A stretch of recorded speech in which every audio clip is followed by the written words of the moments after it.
अस्सलामुअलैकुम। उम्मीद करती हूँ आप सब बिल्कुल ठीक ठाक होंगे। हम औरतें चाहे एक वर्किंग वुमेन हो या फिर एक हाउसवाइफ, दोनों ही सूरतों में हमें अपने घर को कुछ इस तरीके से चलाना होता है कि महीने के एंड तक आते आते ना हमारा हाथ तंग ना हो और हमारा हाथ खुला ही रहे। आज की वीडियो में ना तो सिर्फ मैं आपके साथ अपना रूटीन शेयर करूंगी, बल्कि साथ साथ कुछ ऐसे तरीके शेयर करूंगी जिनके ज़रिए ना तो सिर्फ आप अपना किचन में टाइम सेव कर सकती हैं, बल्कि काफ़ी हद तक पैसों की बचत भी कर सकती हैं। तो चले स्टार्ट करते हैं। बिस्मिल्लाहिर्रहमानिर्रहीम। अच्छा जी, ये है सुबह सुबह का टाइम और मेरी आदत है कि मैं अपने बच्चों को ना स्कूल भेजने के बाद सोती नहीं हूँ, बल्कि अपने दिन का ना आगाज़ कर देती हूँ। मुझे ऐसा लगता है कि किचन की सफाई का ख़्याल रखने के लिए ज़रूरी नहीं है कि हम कोई महंगे महंगे प्रोडक्ट्स का इस्तेमाल करें या बहुत ही ज़्यादा महंगे प्रोडक्ट्स ख़रीद के बाद में उन पे पछताएं, क्योंकि अक्सर ऐसा होता है कि बाज़ार से कुछ ऐसे प्रोडक्ट्स हम बस दूसरों की सुनते सुनाते ख़रीद लेते हैं और बाद में जब हम खुद इस्तेमाल करते हैं तो वो ख़राब निकलते हैं। मैं आपको बताऊं, घर में बहुत आसान सा अपना एक स्प्रे बना लें। एक बॉटल लें, उसके अंदर थोड़ा सा डेटॉल डालें और पानी के साथ मिक्स कर लें। और आपको किसी भी चीज़ की, स्लैब की या फिर किसी भी जगह की सफाई करनी हो ना अपने किचन के अंदर, तो आप बस उस स्प्रे को लें, वो स्प्रे करें और उसके बाद उसको अच्छे तरीके से पोंछ दें। क्योंकि आपको पता है जो डेटॉल होता है ना, वो डिसइंफेक्टेंट स्प्रे होता है और उसको ना उसके अंदर इतनी क़ुव्वत होती है कि वो 100% जर्म्स को किल कर देता है। तो मेरा ख़्याल है अगर आप एक आसान सा सस्ता सा जो है वो क्लीनिंग लिक्विड अपने घर में बना सकती हैं, तो फिर अपने पैसे ज़ाया करना तो एक बेवकूफ़ी ही है। मुझे तो एटलीस्ट यही लगता है कि ये एक बेवकूफ़ी ही है जब आप घर में ही इतना अच्छा स्प्रे बनाकर तैयार कर सकती हैं। जो माएँ अपने बच्चों को सुबह स्कूल भेजती हैं ना, मुझे लगता है उनके लिए इससे अच्छा और बेस्ट तरीका टाइम को सेव करने का हो ही नहीं सकता। क्योंकि बच्चे जब एक दफ़ा स्कूल से आ जाते हैं ना, तो हम बस उन्हीं की दिन भर की स्कूल की कहानियाँ, उनके किस्से, क्या होमवर्क मिला, टीचर ने क्या कहा, मतलब इस तरह की बातों में गुजर जाता है। उनको नहलाना धुलाना खाना, फिर पूरा टाइम बस लगता है कि बच्चों में ही लग गया। तो मुझे लगता है कि जब बच्चे नहीं घर पे होते ना, तो टाइम को सेव करने का बड़ा बेस्ट तरीका यही है कि आप अपने सारे काम ना जल्दी जल्दी सुबह के टाइम पे ही निपटा लें। क्योंकि जब बच्चे होते हैं ना, तो उनके साथ काम करना थोड़ा सा मुश्किल होता है, क्योंकि बच्चे ना आपकी अटेंशन मांगते हैं। बच्चे चाहे जिस भी उम्र को पहुंच जाएं, उन्हें सारी उम्र सारी ज़िंदगी अपने माँ बाप की अटेंशन की ज़रूरत रहती ही है। अच्छा जी, तो यहाँ पे ना मैंने अपने किचन के काउंटर टॉप साफ़ करने के बाद, मेरी आदत है मैं गंदे किचन काउंटर टॉप पे ना कभी भी अपने काम की शुरुआत नहीं करती। तो इसीलिए पहले मैं किचन का काउंटर टॉप साफ़ करती हूँ और साफ़ करने के बाद ना मैंने यहाँ पे आटा गूंदना स्टार्ट कर दिया था। और आटा जो है ना गूंदते में मुझे थोड़ा सा टाइम लगता है। वो क्यों लगता है वो मैं ना आपको अभी आगे चल के बताऊंगी। फ़िलहाल ये बता दूं कि मैंने आटा गूंदते में ना इसमें थोड़ा सा दही का, ऑयल का और नमक का इस्तेमाल किया है। दही डालने से ना रोटियां बड़ी सॉफ्ट बनती हैं, अकड़ी अकड़ी सी नहीं बनती। और आपको पता है आजकल सर्दियाँ, ठंड का मौसम है, तो रोटी वैसे ही अकड़ जाती है। इन सब चीज़ों को ना अच्छे तरीके से मैंने मिक्स करके 10 मिनट के लिए छोड़ दिया था। इसीलिए मुझे आटा गूंदने में इतना टाइम लगता है, क्योंकि मैं ना इसको 10 मिनट के लिए छोड़ देती हूँ। 10 मिनट के बाद ना मैं इस पे ना मुक्की लगाना स्टार्ट करती हूँ। वैसे तो मैं इस वक्त यहाँ पे वीडियो बना रही थी, तो मेरे माइंड से ना ये स्किप हो गया, वरना मैं क्या करती हूँ कि 10 मिनट ना मैं आटे को मिक्स करने के बाद उसको छोड़ देती हूँ और इन द मीन वाइल ना मैं अपना कोई दूसरा काम करने लग जाती हूँ। लेकिन क्योंकि मैं अपनी वीडियो बना रही थी और ध्यान सारा इस तरफ था, तो मैं बस 10 मिनट तक ना ऐसी ही खड़ी इंतज़ार करती रही कि आटा थोड़ा सा अपनी जगह को आए, यकजान हो, तो मैं फिर इसको मुक्की लगा के फ्रिज में रखूँ। अच्छा, आटे को ना बेस्ट तरीका सेव करने का ये है कि आप ना इस पे, एक तो इसको ना आप कांच के प्याले पे रखें या फिर स्टील के प्याले में रखें। इसके अलावा आप ना इसको क्लिंग फिल्म से रैप करके रखें। क्लिंग फिल्म बहुत ही ज़बरदस्त और बेहतरीन चीज़ है। एक दफ़ा आपने ख़रीदनी है और उसके बाद जो है ये आपका ना काफ़ी टाइम तक चलती है। मैं मानती हूँ कि क्लिंग फिल्म बहुत ज़्यादा कोई सस्ती नहीं होती, लेकिन कोई महंगी भी नहीं होती, मुझे ऐसा लगता है। और ये एक ऐसी चीज़ है जो कि किचन में होना मस्ट है, क्योंकि ये ना तकरीबन कोई, मेरी अपनी बताऊँ ना मैं आपको, तो कोई चल जाती है आराम से 5-6 महीने तो चलती है। और मेरा भी ना ये छठा महीना है इस क्लिंग फिल्म को लिए हुए। और अगर आपने मेरी वीडियोस में कभी गौर किया हो, तो मैं क्लिंग फिल्म का ना बहुत इस्तेमाल करती हूँ। तो अगर आप क्लिंग फिल्म ले लेंगे ना, तो मुझे लगता है ये बहुत ही अच्छी और बेहतरीन चीज़ है और ये कोई बहुत ज़्यादा महंगी भी नहीं है।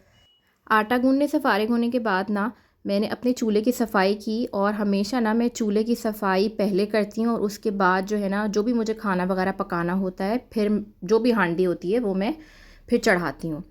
अच्छा, इस दौरान पता नहीं आप लोगों के साथ होता है या नहीं होता, लेकिन जब हम किचन में काम कर रहे होते हैं ना, तो कहीं ना हमें मोबाइल फ़ोन की क्यूरियोसिटी हो रही होती है, और अगर गलती से हमारे फ़ोन की नोटिफिकेशन बेल ऑन होना, तो फिर तो सोने पे सुहागा हो जाता है। बार बार वो बीप बजती है और बार बार हमारा ध्यान उस तरफ जाता है, और दिल करता है कि उधर जाके जो है ना देखेंगे किसका मैसेज आया है या किसकी कॉल आ रही है, या फेसबुक पे लग जाए या इंस्टाग्राम पे। मैं आपको बताऊँ, ये ना बहुत बड़ा एक ब्लंडर हम करते हैं। अगर काम के बीच में से हम फ़ोन पे जाके लगते हैं ना, तो मुझे लगता है मतलब इससे बड़ी और कोई चीज़ हो ही नहीं सकती जो कि आपके टाइम को ज़ाया करे। तो कोशिश करें समझाना, मैं आपको ये चाह रही हूँ कि जब आप काम करना एक दफ़ा स्टार्ट कर देना अपने किचन का, मिसाल के तौर पे आपका पूरा अपना एक घर होता है, तो उसके पोर्शंस होते हैं, कुकिंग का, क्लीनिंग का और घर को समेटना, सफाई का। तो मतलब एक हिस्से को ना पहले पूरा कंप्लीट कर लें। अगर आप किचन में आ ही गए हैं ना, तो पहले किचन का पूरा काम ख़त्म कर लें। अब मोबाइल फ़ोन को बिल्कुल साइड पे रखें, क्योंकि मोबाइल फ़ोन जो होती है ना, वो एक डिस्ट्रैक्शन होती है। मोबाइल फ़ोन को अपने सारे काम ख़त्म करने के बाद देखा करें, क्योंकि एज़ अ होम मेकर आपकी सबसे पहली प्रायोरिटी आपकी ज़िम्मेदारियां हैं और आपका घर का काम है। मोबाइल फ़ोन तो फिर बहुत बाद में आता है, जब आपको रिलैक्स टाइम चाहिए होता है या आप बिल्कुल फ़ारिग होते हैं। हस्बैंड्स का काम तो घर में सिर्फ पैसे कमा कर लाना होता है, लेकिन असल में ये औरत की ही समझदारी होती है कि वो छोटी छोटी चीज़ों को लेकर, कामों को लेकर जो है ना, वो इस तरीके से चलती है कि वो थोड़ी सी बचत ला सके घर के अंदर। अब छोटी सी मिसाल आपको देती हूँ कि मैं जो हूँ ना, हमेशा अपने घर का हफ्ते भर का मेन्यू डिसाइड करके रख लेती हूँ। इससे मुझे बहुत आसानी हो जाती है। कभी किसी दिन जो है वो चिकन बना ली, और हफ्ते में 2 दिन जो है वो बीफ बना लेती हूँ। एक दिन सब्ज़ी का रख लेती हूँ, एक दिन दाल का रख लेती हूँ। अब देखें, ये जो चिकन और बीफ है, ये कितना महंगा हो गया है आजकल। आजकल तो चिकन ऐसे आसमानों से बातें करिए जैसे कोई सोने के भाव मिल रही हो। हालांकि चिकन आपको पता है एक ज़माना हुआ करता था कि बहुत सस्ती होती थी। तो इस तरह की छोटी छोटी बातें, इनका अगर हम थोड़ा सा ख्याल कर लें, तो हम काफ़ी हद तक जो है ना अपने घर के पैसों में बचत ला सकते हैं। यहाँ पे जो है ना, मैं टिक्का को मैरिनेट करके रख रही थी, और जैसे कि मैंने बताया कि मेरी ना आदत है कि मैं सुबह के टाइम पे ना मोटे मोटे जितने भी काम होते हैं वो निपटा लेती हूँ, ताकि जब मेरे बच्चे आए ना, तो मैं उनको टाइम दे सकूँ। अब बच्चों के फिर अपने ही मसले मसाइल होते हैं और उनको एक प्रॉपर टाइम देना होता है। मैंने बड़े बेसिक से मसाले लिए, नमक, पिसी लाल मिर्च, कोरिएंडर पाउडर, हल्दी, ज़ीरा पाउडर और तिक्का मसाला, साथ में लहसुन अदरक का पेस्ट। इसके अलावा थोड़ा सा ऑयल में डालती हूँ, क्या नाम है, चिकन टिक्का की मैरिनेशन में ज़्यादा नहीं डालती, क्योंकि टिक्के जो होते हैं ना, उनमें ज़्यादा ऑयल हो जाए ना तो मुझे नहीं मज़ा आता। इसके अलावा इसमें मैंने दही डाली, और यहाँ पे हमारे पास जो है वो फ्रेश दही नहीं मिलती होती, तो मैंने ये अभी अलमराई के डब्बे से काम चला लिया। आपके पास फ्रेश हो तो आप फ्रेश डालिएगा। इसके अलावा मैंने इसमें जो है वो थोड़ी सी प्याज ऐड की थी। प्याज डालने से ये होता है कि जो है ना, बिल्कुल ड्राई ड्राई सा चिकन टिक्का मसाला नहीं लगता। थोड़ा सा मतलब अच्छा लगता है। मतलब कैसे बताऊँ, जैसे कि ड्राई नहीं होता, बस थोड़ा सा उसमें मसाला होता है। अब यहाँ पे देखें, मैंने जो है ना डिस्पोजेबल ग्लव्स ख़रीद के रखे हुए हैं, जिनको एक दफ़ा के यूज़ करने के बाद बंदा जो है वो फेंक देता है। हमें अपने हाथों की प्रोटेक्शन ज़रूर करनी चाहिए, इसकी केयर ज़रूर करनी चाहिए, लेकिन ये ध्यान में रखते हुए कि हम कोई ऐसा बहुत ज़्यादा महंगा प्रोडक्ट ना ख़रीद लें कि जो है वो हमें बाद में लगे कि हमने उस पर पैसे ही ज़ाया किए। ये डिस्पोजेबल जो ग्लव्स हैं ना, ये बहुत आसानी से आपको किसी भी जगह से मिल जाएंगे, और ये बहुत ही सस्ते होते हैं। ये तकरीबन मैंने कोई एक पूरा पैक लिया था जिसके अंदर 100 पीसेस थे। ये देखिए, मैंने इसको 1 टाइम यूज़ किया, इससे मैंने मैरिनेशन की ताकि मेरे हाथ भी ख़राब ना हो, और उसके बाद यूज़ करने के बाद मैंने इनको फेंक दिया। सुबह सुबह किचन का सारा काम सबसे पहले निपटाने का ना ये फ़ायदा होता है कि जो घर के बाकी काम होते हैं ना, उनको करने के लिए मेरे पास काफ़ी हद तक टाइम जो है वो बच जाता है। सो यहाँ पे मैंने सोचा कि अभी ना मैं थोड़ी बहुत डस्टिंग वगैरह कर लेती हूँ, क्योंकि बच्चे घर में होते हैं ना, तो वो टीवी पे हाथ वगैरह मारते हैं, तो स्क्रीन भी बड़ी गंदी हो जाती है। सो अच्छा, बताना मैं आप लोग को ना यहाँ पे ये चाह रही थी कि ये जो सफाई होती है ना, इसके लिए कोशिश किया करें कि माइक्रोफाइबर के कपड़ों का इस्तेमाल किया करें, क्योंकि माइक्रोफाइबर का जो कपड़ा होता है ना, उसका मटेरियल इस तरीके का होता है कि उससे सफाई बड़ी अच्छी होती है। कोई और कपड़ा ना इस्तेमाल किया करें सफाई के लिए, बस माइक्रोफाइबर का ही लिया करें। और माइक्रोफाइबर का कपड़ा जो है ना, हम क्या करते हैं कि डस्टिंग का कपड़ा जो है वो 2-3 दफ़ा इस्तेमाल के बाद या तो उसको फेंक देते हैं या फिर उसी को धोए बिना जो है ना वो मुस्तकिल यूज़ करते रहते हैं। हम ना बहुत गलत करते हैं, यहीं पे हमारी गलती है। बेशक आप कपड़े को फेंकें ना, लेकिन उसको वॉश ज़रूर किया करें। कपड़ों की सफाई का ख़्याल रखना बहुत ज़्यादा ज़रूरी है। जैसे आप अपने ख़ुद के घर के कपड़े पहनने एक ही ड्रेस को जो है वो बार बार पहनती हैं, लेकिन पहनने से पहले मेक श्योर करती हैं कि आप जो है वो उसकी सफाई का ख़्याल रखें, उसको वॉश करके पहनती हैं। तो बिल्कुल वैसे ही आप अपने घर के कपड़े को, जिससे आप घर की हर चीज़ की सफाई कर रही हैं, उसके लिए भी बहुत ज़्यादा ज़रूरी है कि आप उसको बार बार वॉश करें। और यहाँ पे देखिए मैंने अपना ही घर का जो है ये लिक्विड बनाया हुआ है। मैंने अभी आपको बताया था वीडियो के स्टार्टिंग में ही कि डेटॉल लिया हुआ है और पानी लिया हुआ है, एंड दैट्स इट। इसको बॉटल के अंदर मैंने मिक्स करके रख दिया और इसी से जो है ना मैं हर चीज़ की सफाई करती हूँ, चाहे वो किचन का काउंटर स्लैब हो या फिर जो है वो टेबल की सफाई हो। हर चीज़ जो है ना मैं इसी से साफ़ करती हूँ, क्योंकि डेटॉल वही वाली बात है, डिसइंफेक्टेंट स्प्रे है जो कि 99% जो जर्म्स है ना उनको किल कर देता है। अच्छा जी, घर के सारे काम तो हम साथ साथ करते ही रहेंगे, लेकिन जो हमारा टॉपिक है हम उसको भी डिस्कस कर लेते हैं। पता है हम सबसे बड़ी गलती क्या करते हैं कि हम ना अगले महीने की सैलरी आने के लिए बड़े ही एक्साइटेड हो जाते हैं और इस एक्साइटमेंट के चक्कर में महीने के स्टार्ट में ही ना हम अपना अच्छा खासा ख़र्चा कर देते हैं, और फिर क्या होता है कि महीने के बीच में ही ना हमारा हाथ ना तंग पड़ना शुरू हो जाता है। मैं बताऊं, इसका बड़ा आसान सा हल है। आप क्या करेंगे, पहले ना अपने मोटे मोटे ख़र्चों के जो पैसे हैं ना वो साइड पे निकाल के रख लें। आई एम श्योर अगर आपके बच्चे हैं तो आपके बच्चों की स्कूल की फ़ीस है, फिर आपको पता है स्कूल की कितनी चीज़ें होती हैं। कभी बच्चों ने पिकनिक पे जाना होता है, कभी कोई फंक्शन ऑर्गेनाइज़ हो जाता है, कभी बच्चों को जो है वो किसी चीज़ में पार्टिसिपेट करना होता है तो उसके लिए कॉस्ट्यूम चाहिए होता है, कॉस्ट्यूम के फिर पैसे चाहिए होते हैं। बहुत बहुत चीज़ें होती हैं स्कूल से मुतल्लिक़। तो इसके अलावा आपके इलेक्ट्रिसिटी के बिल्स हो गए, वो आपके घर का राशन, ये सब मोटी मोटी चीज़ें मैं आपको इसलिए बता रही हूँ ताकि ना आप इनका जो ख़र्चा है ना वो एक दफ़ा अलग से इनका पूरा एक अमाउंट अक्यूमुलेट करके, मतलब कि ऑल टुगेदर इनका हिसाब बनाकर ये अमाउंट ना स्टार्ट में ही अपनी सैलरी से अलग कर लिया करें, ताकि आपको बीच में कोई प्रॉब्लम ना हो।